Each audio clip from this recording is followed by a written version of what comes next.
Commander Ethan Graves adjusted the stiff collar of his uniform as he stepped onto the grand marble floor of the Veltheran Palace.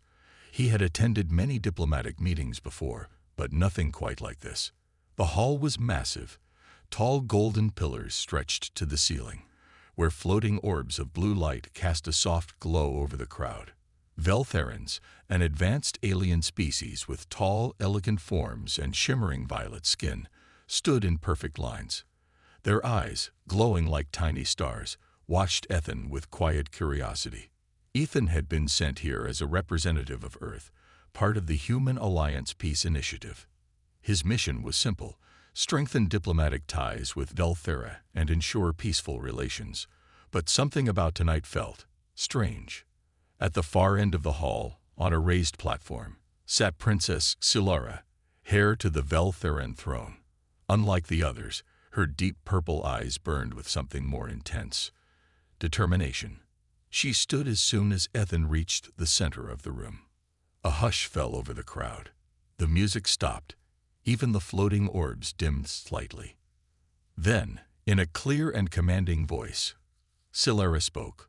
"Human, I want to be your wife." Ethan blinked. Wait, what? He was sure he had misheard her. The hall remained silent. Hundreds of alien eyes stared at him, waiting. Come again," Ethan said, forcing a polite smile. Maybe this was some kind of translation error.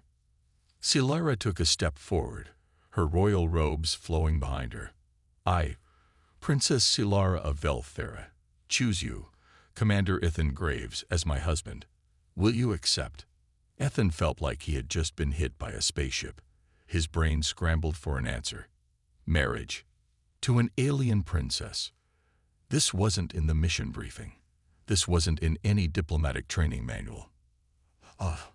That's very flattering," Ethan said carefully, "but I think there's been some kind of mistake." Silara tilted her head. "Is it not the custom of humans to accept a worthy mate?" "Well, yeah, but usually there's, dating involved first." A murmur passed through the Veltheran crowd. Some whispered in their strange, melodic language. Others looked at Ethan with something close to shock. Silara, however, remained calm. "I see. Then let me be clear. This is not just about personal choice." Her gaze hardened. "This is about the future of my people." Ethan narrowed his eyes. What did that mean? Before he could ask, an elder Veltheran noble stepped forward. "Princess Silara has made her choice, human. The prophecy of the Apex Bond must be fulfilled." Apex Bond. What was that? Ethan's instincts screamed at him. Something big was happening here. Something far beyond a simple diplomatic visit. "I think I need a little context," Ethan said, crossing his arms. "Because, no offense, but humans don't usually get marriage proposals 5 minutes into a meeting." Silara exhaled slowly. "Velthera is on the brink of war, Commander. Our world is divided between those who wish to embrace the future and those who cling to the past. If war breaks out, countless lives will be lost." Ethan listened carefully. This wasn't just a personal proposal. It was a political move. According to our ancient traditions, Silara continued, "The royal heir must choose a mate from a species of great strength and wisdom, an apex species." Ethan raised an eyebrow. "And you think humans qualify?" Silara gave him a look that was both curious and amused. "You do not realize how unique your kind is, do you?" Ethan frowned. Sure, humans had adaptability, survival instincts, and raw determination. But that didn't mean. Silara stepped closer. "Humans are unlike any other race. You rise from the ashes of destruction. You thrive where others would surrender. Your history is filled with impossible victories, and your minds are unpredictable. That is why I have chosen you." Ethan swallowed. He had been called many things in his career: soldier, leader, negotiator. But Apex, that was new. "I know this is sudden," Silara admitted, "but this alliance is our best hope. If we stand together, we can bring stability to my world. and create a future where Velthera and humanity grow side by side. Ethan glanced around the room. The weight of hundreds of expectant gazes pressed down on him. He was just a soldier, a diplomat at best. But now he stood at the center of a decision that could change the course of two civilizations. Scifi extended her hand. "Commander Ethan Graves, will you stand with me?" Ethan took a deep breath. He had faced battlefields, enemy fleets, and high-stakes negotiations, but nothing compared to this moment. And deep down, a voice inside him whispered, "This is only the beginning." Ethan Graves had been in difficult situations before. Ambushes, hostage negotiations, even full-scale battles, but nothing had prepared him for this. A royal marriage proposal from an alien princess, and not just any proposal, one that could change the fate of an entire planet. The silence in the hall stretched, heavy and expectant. Hundreds of Veltheran eyes locked onto him, waiting for his answer. His next words could determine the future of human-Veltheran relations. Ethan took a slow breath, trying to organize his thoughts. "Princess Scifi," he began carefully, "I understand that this is important to you and your people, but I wasn't prepared for, well, marriage negotiations during a diplomatic meeting." A murmur rippled through the gathered crowd. Some of the nobles whispered among themselves. Scifi, however, remained composed, her glowing violet eyes steady. "I expected as much," she said. "Humans require time to process such matters. But let me explain why this must happen." She turned slightly, gesturing toward the grand hall around them. "Our world is not as united as it may seem. The Veltheran Empire stands on the edge of war." Ethan frowned. "War? That wasn't in the reports Earth had received." Scifi continued, her voice firm. "For generations, our people have been ruled by tradition. Our laws, our way of life. It has remained unchanged for thousands of years. But the galaxy is not the same as it was before." She took a step closer to Ethan. "There are those who believe Velthera should embrace the future, forge new alliances, learn from other species, grow stronger through unity." Her eyes darkened. "But others cling to the past. They see change as a threat. They fear the influence of outsiders." Ethan had seen this kind of division before. Traditionalists versus progressives. Isolationists versus those who sought expansion. It was a story as old as time itself. Scifi's gaze never wavered. "Apex law states that the royal heir must choose a mate from a species of great strength and wisdom. If I marry a powerful ruler or warrior, it proves that our people should look beyond our own borders, that we should evolve." Ethan exhaled. "And humans fit that role." Scifi gave a small nod, as if sensing his realization. "Your species is unlike any other. You are not the strongest in the galaxy, nor the most advanced. But humans are." She hesitated, as if searching for the right word. "Relentless." Ethan raised an eyebrow. "Relentless." Scifi nodded. "Your kind survives against impossible odds. You push beyond your limits. Where others fall, humans rise. That is why the elders call you an apex species." Ethan had never thought of humanity that way. Sure, humans had a history of defying expectations, surviving against the odds, refusing to surrender. But to an alien race that made them worthy of reverence. He ran a hand through his hair. "So let me get this straight. If I accept this proposal, it proves that Velthera should move forward, embrace change. And if I refuse?" Scifi's expression darkened. "It will be seen as a rejection of the new path. The traditionalists will gain power, and war will follow." Ethan stiffened. So this wasn't just about marriage. It was about preventing a civil war. He sighed, rubbing his forehead. "You're asking me to carry the future of your planet on my shoulders." Scifi's expression softened for the first time that night. "No, Ethan Graves. I am asking you to stand beside me as we shape that future together." Ethan looked into her eyes. There was conviction there. Not desperation. Not manipulation. Just a leader trying to save her people. He respected that. But this was too big of a decision to make in one night. Ethan took a deep breath. I won't say yes. Not yet. But I'll stay. I'll listen. And I'll try to understand what this really means. Silara's lips curved into the faintest smile. That is all I ask. The tension in the room shifted. The nobles whispered among themselves again, some displeased, others intrigued. The meeting wasn't over, but for now, a decision had been postponed. Ethan knew one thing for certain. This mission had just become far more complicated than he ever imagined.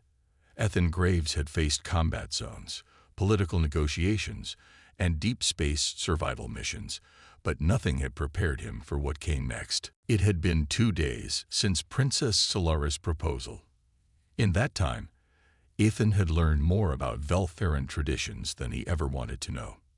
And the most important fact, a royal proposal could not be accepted without proving one's worth.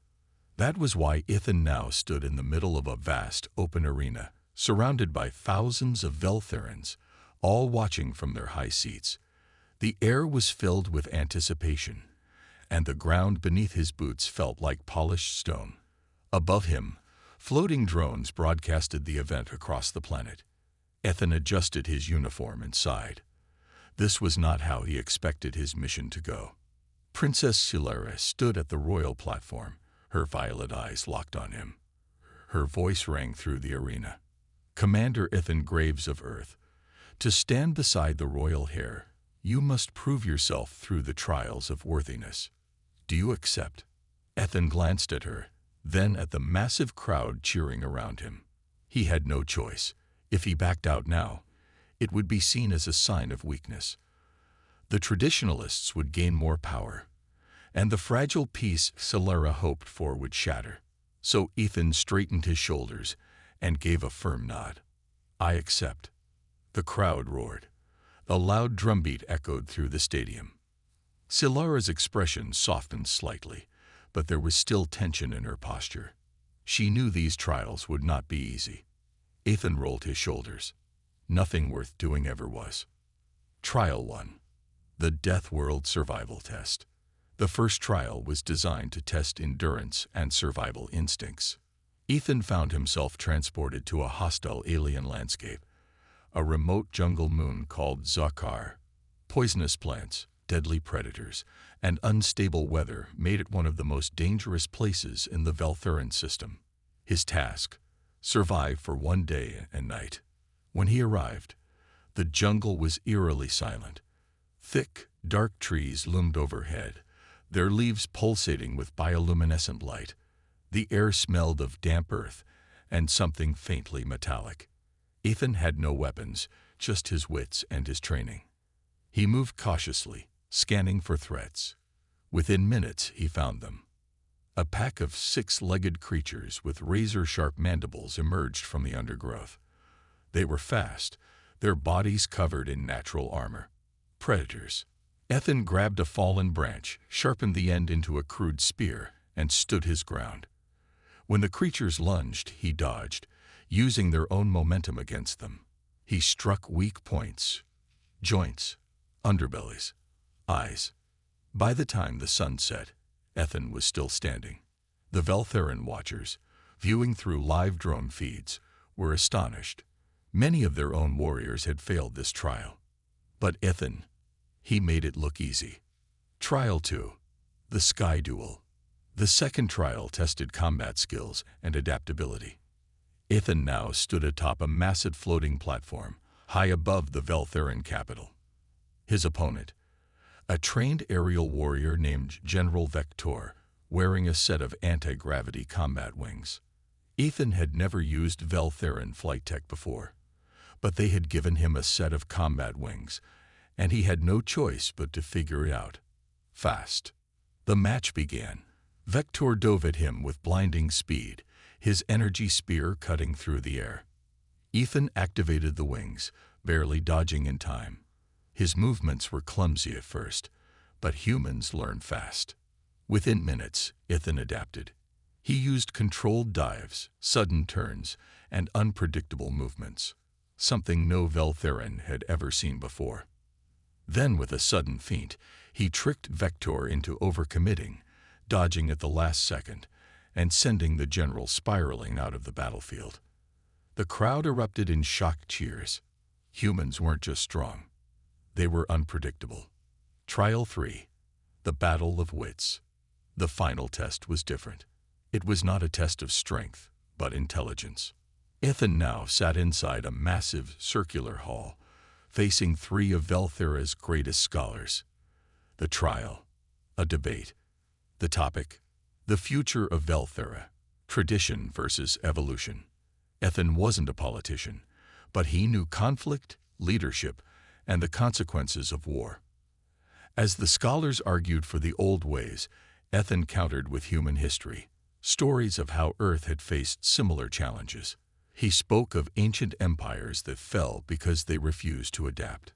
He spoke of revolutions, of progress, of how the strongest civilizations were not those who resisted change, but those who embraced it. His words carried weight, and when the debate ended, even the most skeptical Veltherans had begun to reconsider. Victory and a new beginning. When Ethan returned to the palace, the entire city had gathered. The people cheered his name. Princess Silara stood before him, her gaze proud and unwavering. "You have passed the trials, Ethan Graves." The crowd erupted in celebration. Ethan let out a slow breath. He had only come here as a diplomat. But now, he was something more. And as Silara stepped closer, her voice lowered so only he could hear. "Now do you understand why I chose you?" Ethan met her gaze, and for the first time he did. This wasn't just about tradition.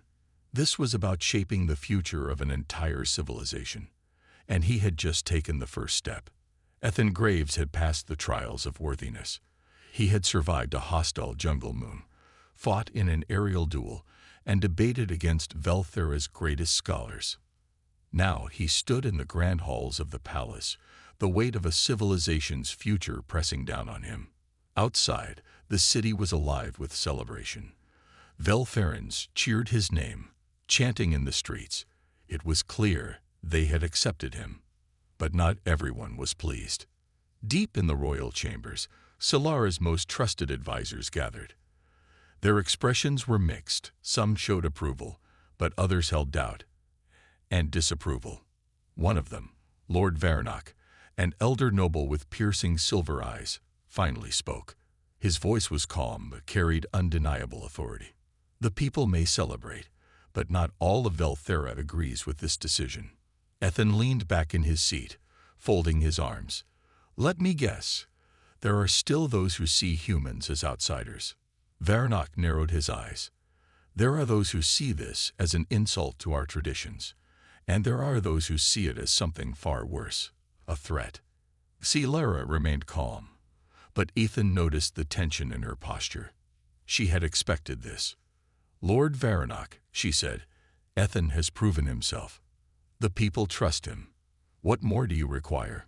The elder noble frowned. "The people are easily swayed by spectacle. But the true power lies not in the streets, but among the houses of nobility." Ethan understood immediately. The traditionalist nobles still held power, and they would not let change happen so easily. Another noble, Lady Silent, a younger but equally sharp-eyed advisor, spoke up. "There are whispers, Princess. Some among the noble houses are gathering in secret. They do not accept this alliance." Silara's expression darkened.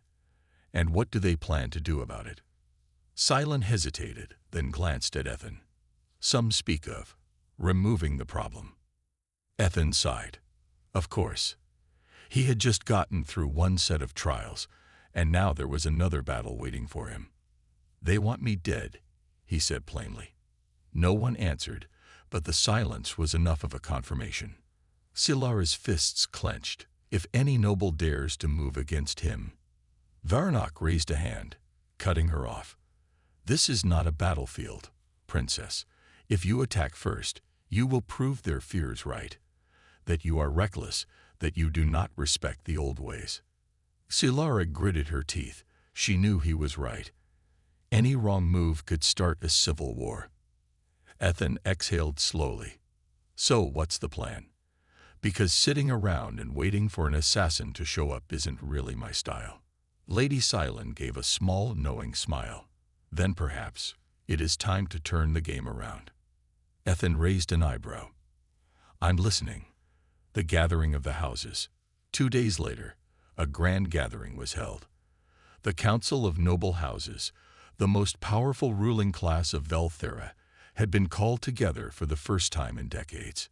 Inside the massive golden chamber, dozens of nobles stood in their ceremonial robes, whispering among themselves. Ethan entered with Silara by his side, dressed in traditional Veltheran royal armor, a symbol of respect and defiance. He could feel the eyes on him. Some were curious, some were wary, and some were filled with hatred. Silara stood tall. I have called you here because the future of Velthera must be decided.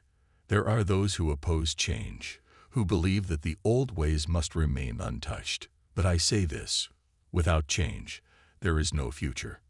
Murmurs filled the room. Then one noble stepped forward, Lord Caldris, leader of one of the most powerful houses. His gaze was cold, calculating. You speak of a future with this human, he said.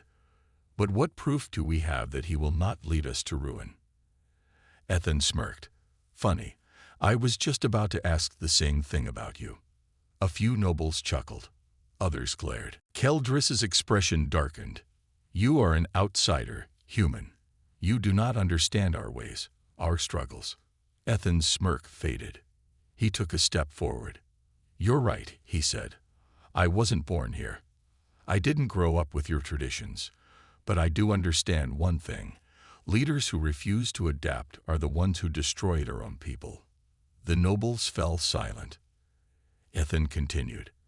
I passed your trials. I fought your warriors. I survived your death world. And yet some of you still refuse to accept me. He scanned the room. So tell me, what else do I have to prove? The nobles whispered among themselves. Some looked uncertain. Some looked angry. But others looked convinced. Silara placed a hand on Ethan's shoulder. Then she turned to the council. Enough of this doubt. If you seek proof of his worth, then I offer you this. Let us put it to a final vote. A noble from the back called out. And if the vote rejects him? Silara's gaze turned icy. Then I renounce my claim to the throne. Gasps filled the chamber. This was a dangerous gamble. Ethan tensed. Silara. She turned to him, her voice low but firm. I trust you, Ethan. And I trust my people. Ethan swallowed.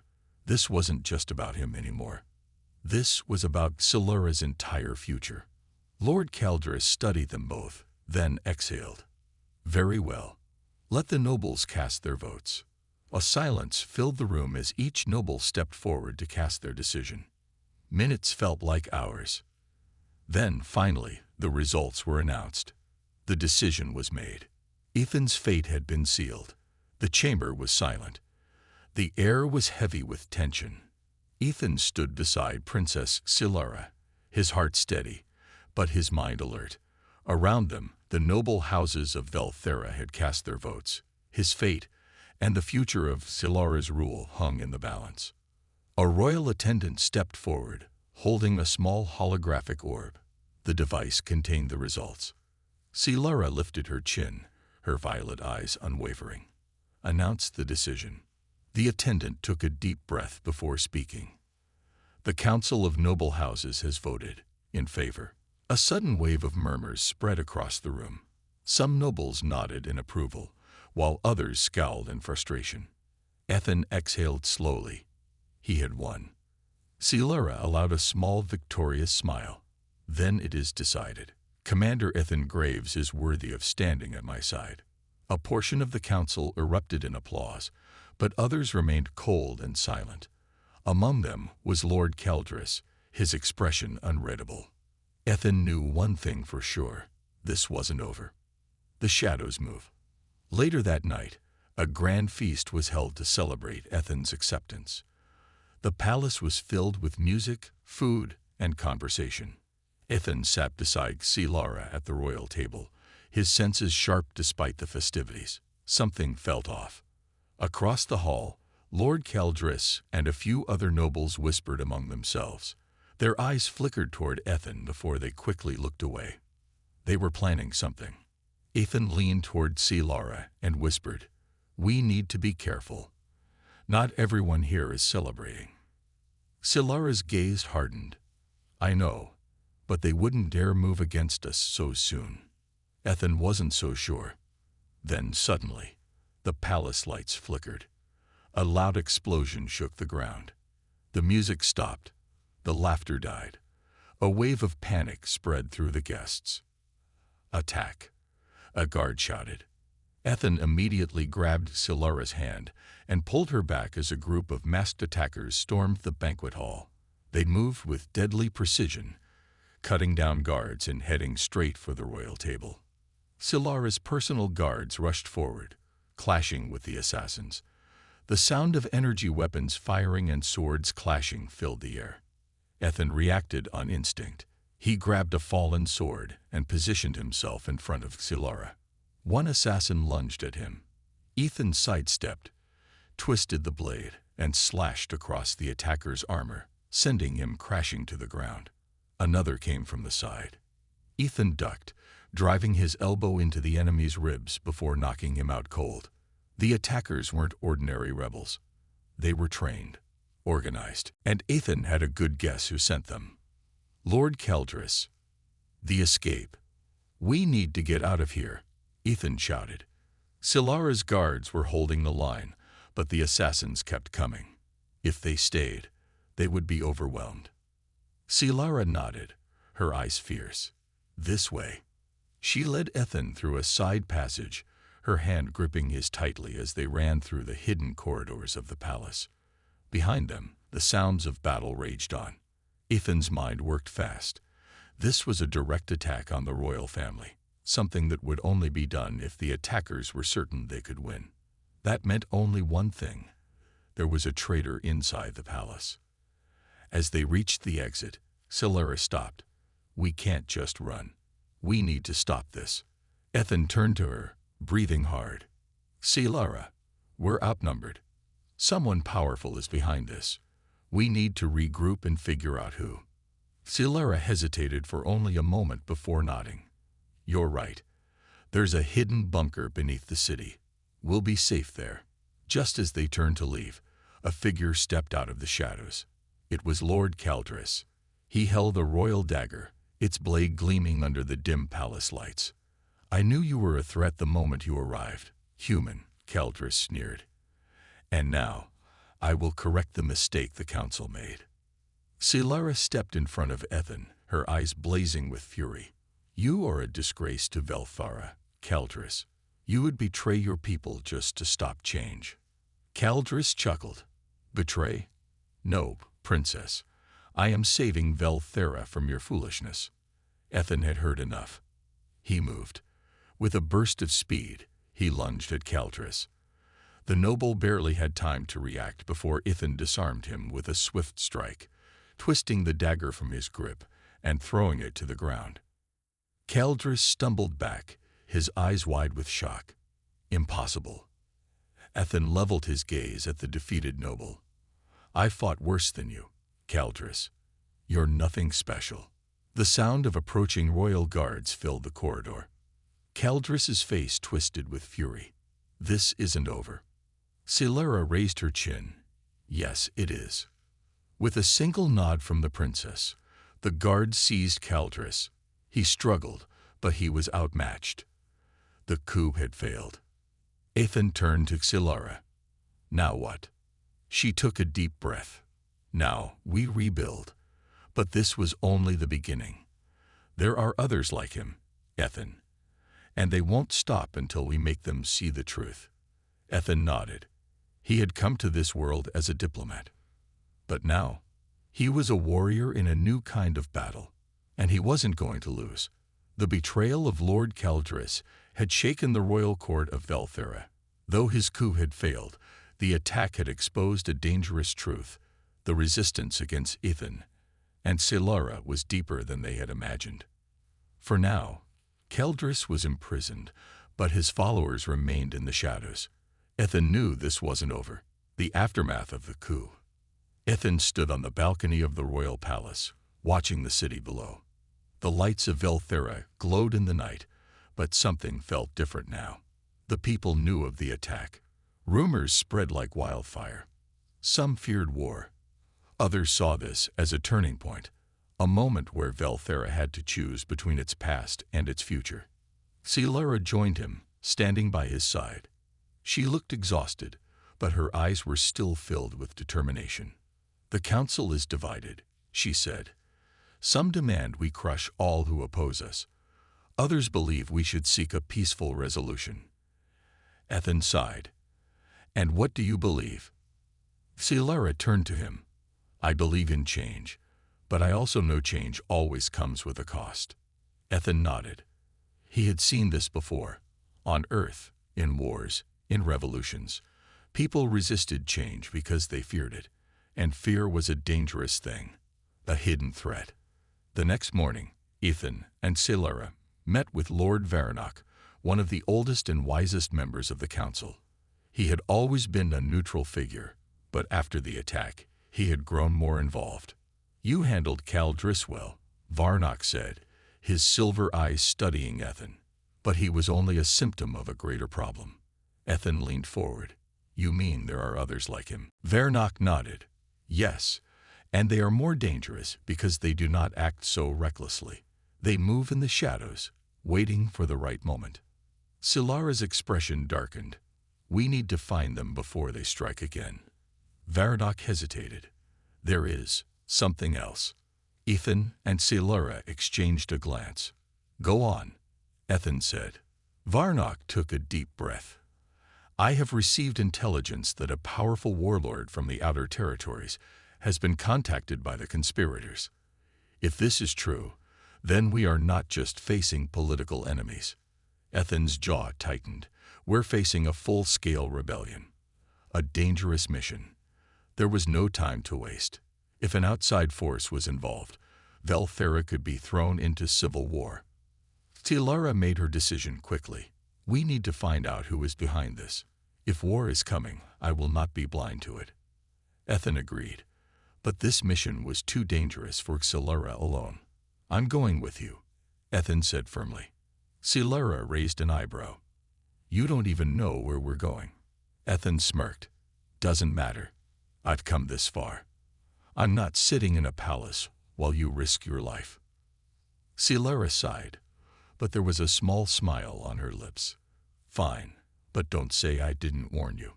They would travel to the Outer Territories, a dangerous land ruled by warlords and mercenaries. The truth awaited them in the darkness, into the unknown. The journey began at dawn. Ethan, Silara, and a small group of elite guards boarded a stealth transport. Their destination: the Black Sands, a lawless region where criminals, exiles, and warlords thrived. As the transport flew over the vast landscape of Velthera, Ethan turned to Silara. "Ever been to this place before?" She shook her head. "Only in stories. It's a place where only the strong survive." Ethan chuckled. "Sounds familiar."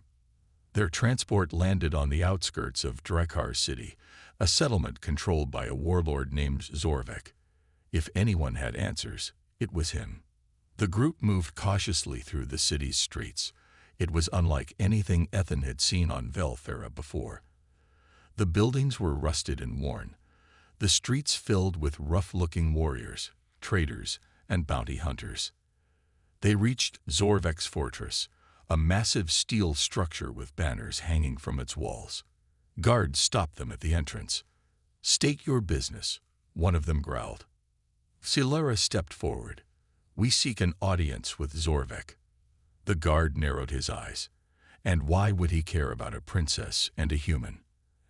Ethan smirked. "Because we're not here to waste his time."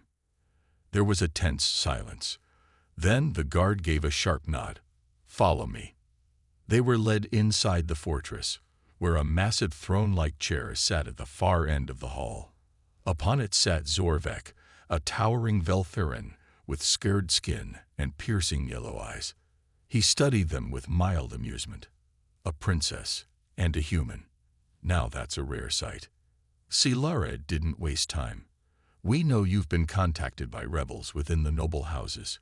We need names. Zorvek chuckled. And why would I give you that information? Ethan stepped forward. Because if a civil war starts, it won't just be the palace that burns. It'll be every city, every settlement, including this one. Zorvek's expression turned serious.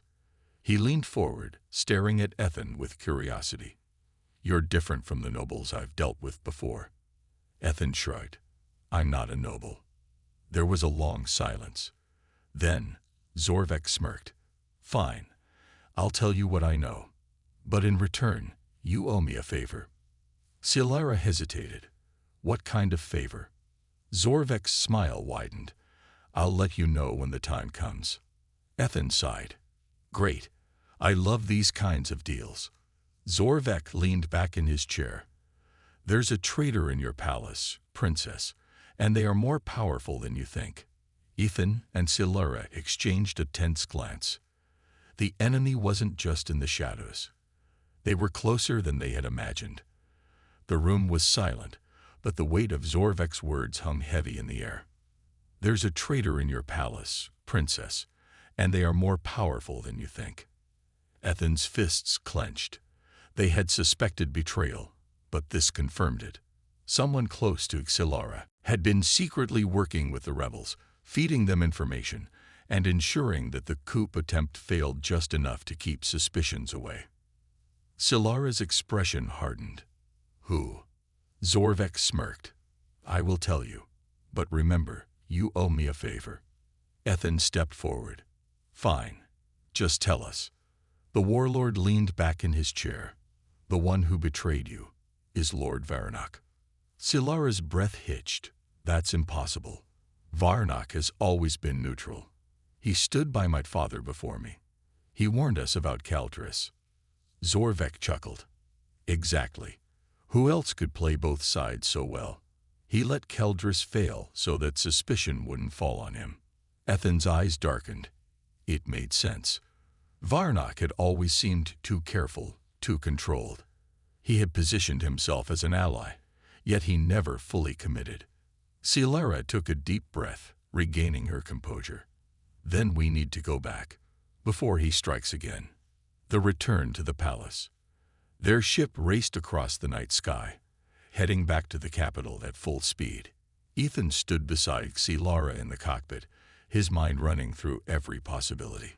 If Varnak is the true traitor, he won't wait for us to return, Ethan said. He'll act now.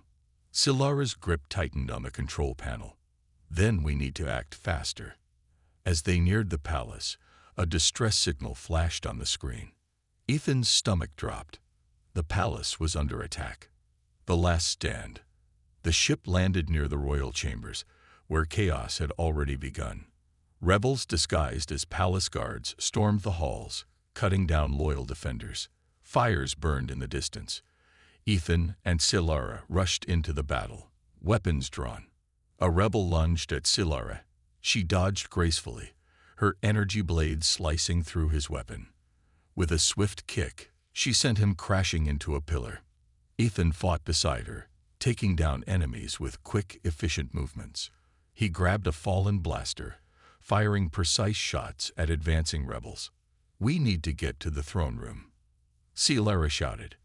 They pushed forward, cutting through the chaos, until they finally reached the royal chamber doors. Inside, Lord Varnak stood at the throne, watching them with cold eyes. Beside him were a dozen heavily armed warriors, his personal guards. So, Varnak said, sighing, you found out. Silara's voice was sharp. Why? Varnak shook his head. Because Velthera does not need a human influencing its future. His gaze flickered to Ethan. You are a mistake. An outsider. You don't belong here. Ethan took a step forward. And you're willing to burn your own people just to stop me. Varnak's expression didn't change. Sacrifices must be made for the greater good. Silara's grip on her blade tightened. Enough talking. With a battle cry, she rushed forward. The fight was brutal. Varnak's guards were skilled, but Ethan and Silara fought like a single force. Ethan grabbed a fallen spear, blocking an enemy strike before slamming the weapon into another attacker's chest. Silara's blade clashed against Varnak's, their movements quick and precise. Sparks flew as they fought. Varnak was strong, but Silara was faster. With a final swift movement, she disarmed him, sending his blade clattering to the ground. He fell to his knees, breathing heavily. Silara pointed her sword at him. "This is the end." Varnak smirked. "You think killing me will stop this?" Ethan stepped forward. "No, but it will send a message." Guards stormed the room, capturing Varnak and his remaining loyalists. The battle was over. The war had been won before it could begin. A new beginning. Days later, Ethan stood beside Silara as she addressed the people of Velthura. "The past tried to chain us. Fear tried to divide us. But today, we take the first step toward a stronger future, together." The crowd erupted in cheers. Silara turned to Ethan, a soft smile on her lips. "You proved them all wrong." Ethan smirked. "That's kind of what humans do." She took his hand. "Then stay. Not just as an ally, but as something more." Ethan chuckled. "Are you proposing to me, princess?" Silara's eyes sparkled. "Maybe." Ethan squeezed her hand. "Then I accept."